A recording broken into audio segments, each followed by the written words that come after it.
Hey guys, this is Vernon from Albany's Physiotherapy. I thought I'd run you some exercises that you can do as part of your warm-up or even your cool-down, depending on training or at games, and also depending on how you feel. So this should take about 10 minutes roughly. You can always do more or less depending on if you're feeling really tired or really stiff before training, before games.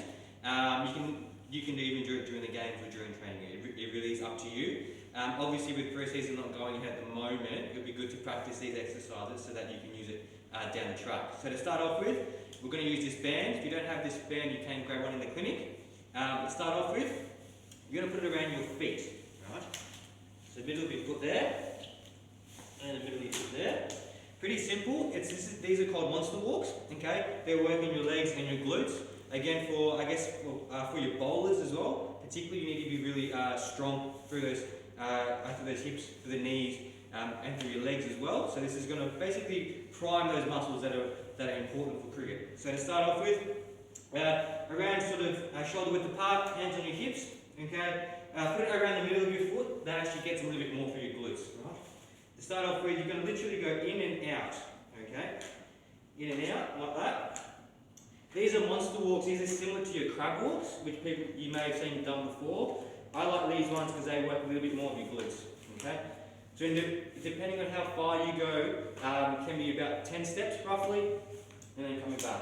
Okay, pretty simple. You can do about 2 or 3 laps of them, depending on whether you feel it a lot more or a lot less. Okay, basically have a good go at all these exercises. Make sure you feel it. That's important. Right. The next one, same band, right? You're going to put it around your wrist, or your hand, or your wrist. It doesn't matter. You're going to probably need a wall, or you don't have to use the wall, but I like to use it. If you don't have a wall, that's fine. You're going to put it around your hand. You're going to keep that band apart, okay? Important for your shoulders, important for your throwing, okay? Your rotator cuff is important for that, and also your bowls as well. So, keeping it tight, okay? Just going to keep it tight and almost like walking up the wall, keeping that tight, coming down, okay? You will feel it sort of through the back of the shoulder here, okay? Maybe your arms and even your forearms as well. If you feel like your hand is sore doing that, put it around your wrist. It does the same thing, alright? Walking up, walking down, okay? You may have seen people sort of do little pulses like this. This also works, okay? Just important to keep that band tight. Beautiful. Right, the next one. Grab one of these sort of resistance bands, okay? If you train at a ground where there's a goalpost, this will work. Otherwise, you can use someone to hold on to the end and do the same thing, right? So, basically putting it around the pole, interlock your fingers, okay? Grab the end, elbows are straight, shoulder width apart, maybe a bit wider, okay? And just rotating, okay?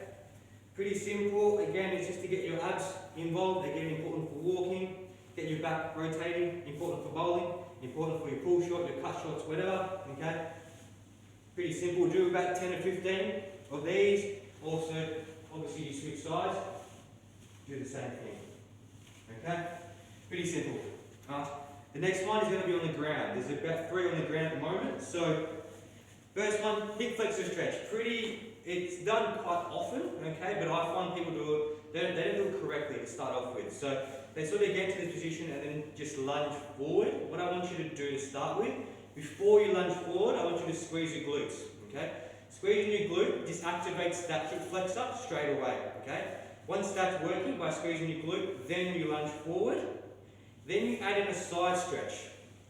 Really important because your hip flexor doesn't just cross through here only, it goes up into your spine, up top here, okay? That's why the side stretch is important. So to go through it again, squeeze your glute, lunge forward, stretch through. Hold it for about 5 to 10 seconds, depending on what you feel.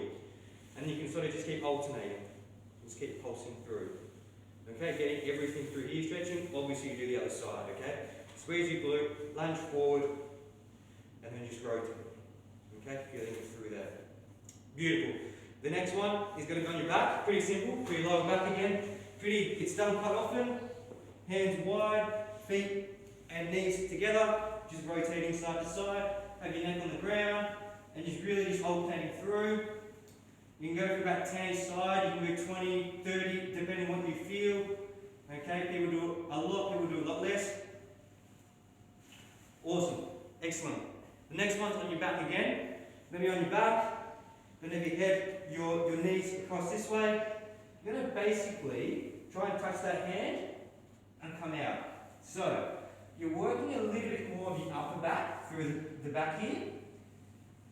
Okay, pretty simple. You want to keep your knees to one side and you try and touch that hand. Okay, obviously you do the other side. So you can do back 10 on one side, 10 to 15, roughly. Beautiful. Okay, last one is called your sumos. Okay, important for your groins, important for bowling as well. If you get really tight through your groin, the chances of a groin strain, hammy strain are quite high. Okay, pretty simple. It's going to be walking. Okay, doing this. Okay, you've done it probably a fair bit. At training, you can go to the other side as well. Basically, you're walking along a set distance.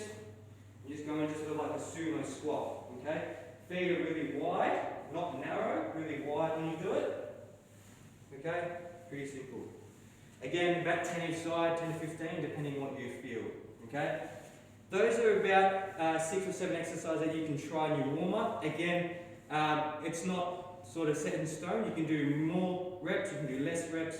You can cut one exercise out. It really doesn't matter. It just depends on what you feel. Okay, have a go at those. Any questions or queries, you can go into the clinic. If you have any injuries, anything you want to work on, I'm more than happy to help you out. But stay safe.